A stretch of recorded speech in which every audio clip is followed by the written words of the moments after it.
ఓం శాంతి. సక్సెస్ఫుల్గా ఉండటానికి సదా పాజిటివ్గా ఆలోచించాలి. అనవసరపు ఆలోచనలు ఫుల్ స్టాప్ పెట్టేయాలి. మనం డిస్టర్బ్ అయ్యే మాటలు ఏవైతే ఉంటాయో వాటిని ఎప్పుడు రిపీట్ చేసుకోకూడదు.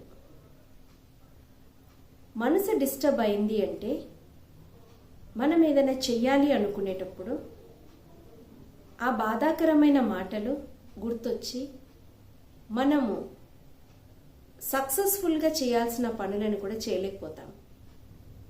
భయం వేస్తుంది, చేయగలను లేదో అని. అందుకని పాత సంస్కారాలు, పాత ఆలోచనలు, పాత గుణాలు అన్నీ కూడా పనికిరానివే.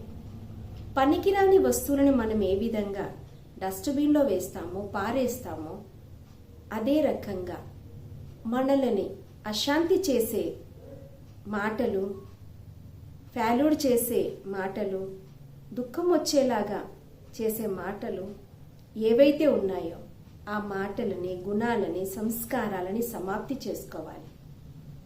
అప్పుడు మనము కొత్తగా ఆలోచించడం మొదలు పెడతాము. మనోబలం బాగుంటే మాట బాగుంటుంది, కర్మ సక్సెస్ఫుల్గా చేయగలం.